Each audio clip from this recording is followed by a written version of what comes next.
안녕하십니까. 진학습학원에서 국어 영역을 담당하고 있는 윤성훈입니다. 이 동영상을 보고 계신 예비 수험생 그리고 학부모님들의 마음이 아주 진지하실 거고요. 또 진지하신 만큼 무거우실 거라고 생각이 됩니다.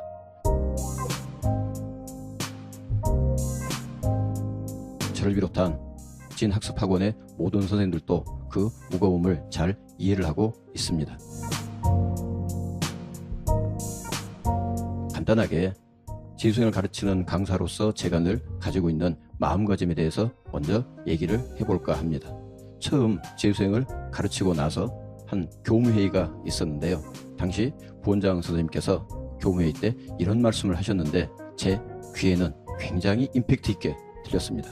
선생님들, 한번 잔소리를 할 거라면 하지를 마세요. 그게 잔소리입니까? 교훈이어야 되지 않습니까? 10번 안 됩니다. 100번, 1000번 하실 생각이 있으면 잔소리를 하십시오. 얘들은 언젠가는 듣습니다. 저한테는 꽤 큰 울림이었습니다. 두 번째는 다른 학원의 원장님께서 저에게 소주를 한 잔 사주시면서 하신 말씀이었는데요. 대개 재수생 종합반의 경우에는 1년에 최소 한두 번 정도 선생님들에 대한 강의, 평가, 담임평가 이런 것들을 합니다. 그 원장님께서 저에게 술 한 잔 따라주시면서 하신 말씀이 선생님, 인기 있는 담임이 되지 말고 필요한 담임이 되는 것, 그게 재수생 종합반 담임으로서의 역할인 것 같아, 이렇게 말씀을 하시더라고요.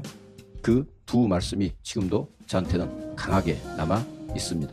저는 이제 제 나름대로 경력이 좀 쌓인 나이가 됐는데요. 후배 선생님들께 그 말씀을 함과 동시에 이 말씀 꼭 드리고 있습니다.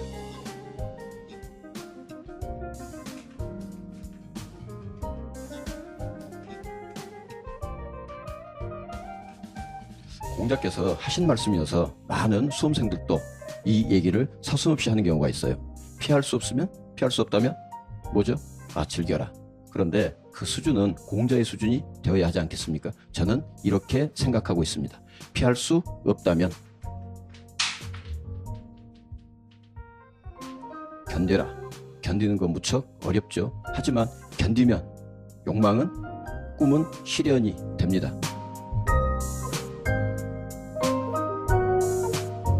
그렇다면 제가 구체적으로 함께 견뎌서 좋은 성과를 거둔 그 학생들의 이야기를 잠깐 해보려고 하는데요. 독특하게 한 해에 참 재밌는 친구들이 한꺼번에 들어왔어요. 결과는 한 친구는 서울대 인문학부를 들어갔고요. 또 한 친구는 서울대 기계공학과를 들어갔습니다. 그리고 한 친구는 서울교대를 들어갔는데요. 서울대를 들어갔다는 것이 특이한 것이 아니라 세 친구의 원점수가 똑같았습니다. 이 학생들의 내신 성적은 3점대 초반에서 3점대 후반 요 사이였거든요. 이 학생들이 가지고 있었던 학습에 대한 태도, 그것을 말씀드리려고 합니다.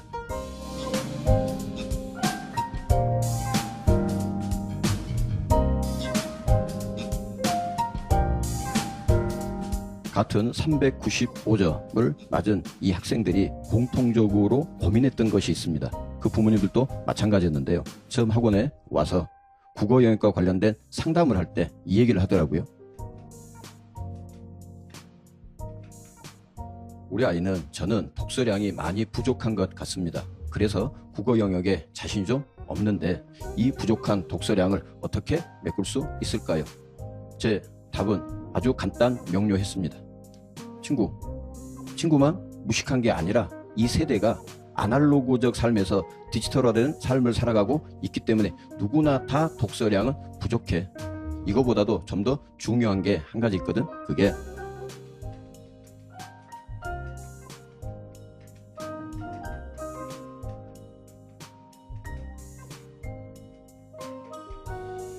꽤 오래전에 명문과학고등학교에서 학생들을 대상으로 교육학자들이 연구 조사를 한번 해본 결과를 발표한 게 있습니다.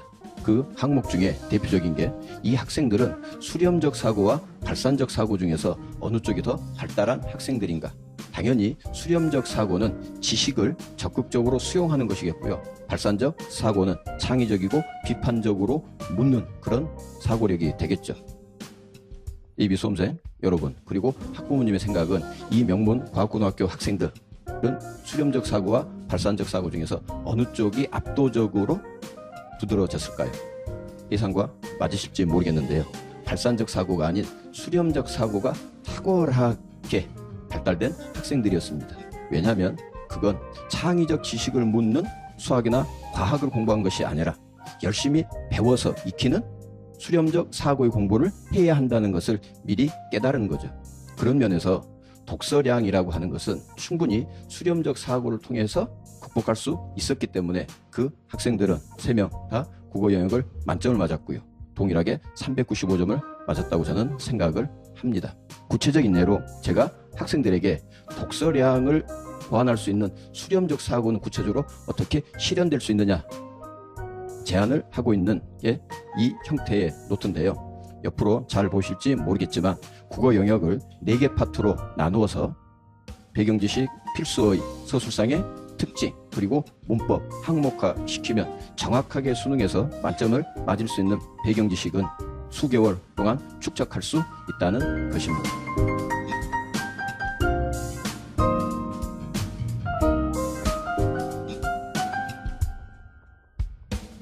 그러면 이런 국어 전용 노트 외에 어떤 것들이 여러분들의 위대한 꿈을 실현시킬 수 있는 방법이 될 것인지에 대해서 구체적으로 이야기를 하겠습니다.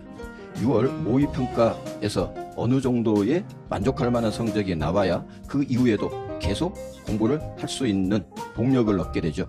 첫째,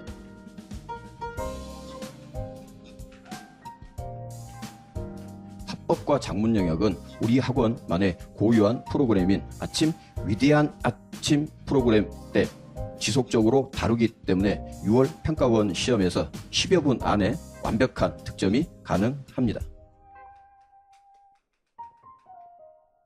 수능에서 문법 파트를 잘 했던 학생들도, 즉 이른바 이야기하는 상위권 학생들도 가장 두려워하는 부분이 문법에 대한 개념적 이해인데요.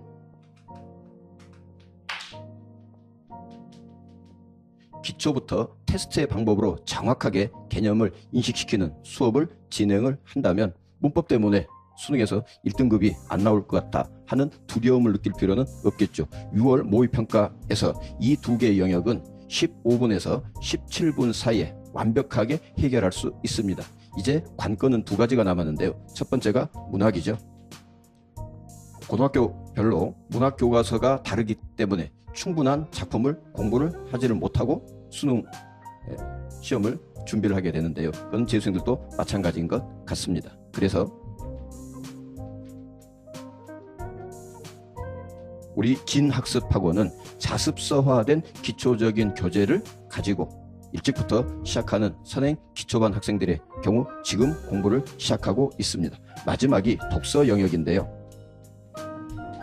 수험생들뿐만 아니라 학부모님들께서도 많이 이해하고 계시듯이 논리학, 경제, 법, 과학, 기술 이 영역은 자연계 학생들 중에서 수학과 과학탐구 성적이 꽤 뛰어난 학생이 아니라면 제한된 시간 동안에 해결하기가 무척 어려운 영역이죠.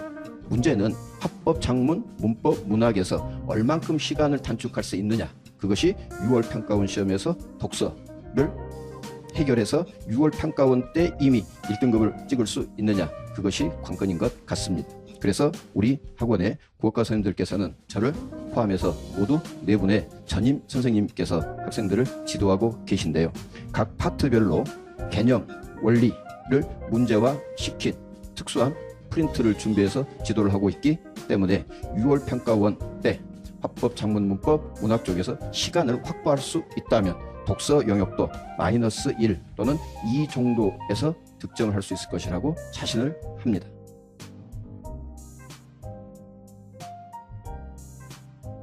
마지막으로 제 개인적인 경험 그리고 우리 예비 수험생들에게 꼭 필요한 마음가짐 한 가지를 말씀을 드리고 싶어요. 혹시 우리 부모님들께서는 들어보셨는지 모르겠는데요.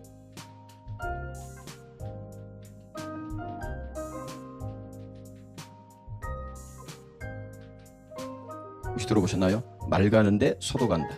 제가 어렸을 때 외조부님을 저희 어머니께서 모시고 사셨었는데 외조부님께서 낚시를 꽤 즐기셨던 것 같아요.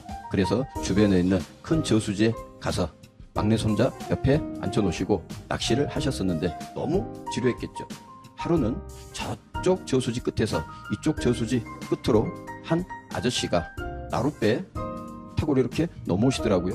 꼬맹이 마음에는 그걸 꼭 한번 타고 싶었습니다. 그래서 할아버지를 졸라서 그 아저씨에게 부탁을 해서 나룻배를 한번 타봤었는데요. 깜짝 놀랐습니다. 저쪽에서 이쪽으로 건너온 아저씨가 반대편에 묶어놓고 풀을 뜯어 먹이던 소를 끌고 들어오시는 거예요. 어린 마음에도 저 작은 나룻배가 소의 무게를 이기지 못해서 뒤집어지면 죽을 것이 뻔하지 않습니까? 그래서 타고 싶다고 말은 했지만 이제 안 타겠다고 발뺌을 할 수도 없어서 어리둥절해 있는데 세상에 그 아저씨께서 나룻배에 소를 태우는 것이 아니라 목줄을 끌고 저수지 안으로 집어넣으시더라고요. 저는 거기서 놀라운 걸 봤습니다. 마치 수도승처럼 잔잔한 표정의 소가 수면 밑을 바라보니까 부지런히 네 발로 움직이는 거예요. 그리고 나서 저는 나중에 말 가는데 소도 간다라고 하는 우리 조상들이 경험을 통해서 얻었던 교훈을 속담화시킨 이 말을 자주 떠올리게 됩니다. 저희는 학생들에게 이것을 해라 라고 지시하지 않습니다. 함께 하자라고 이야기합니다. 그리고 다음에는 어떻게 될지 모르겠지만 올해 우리는 바뀌지 않는다.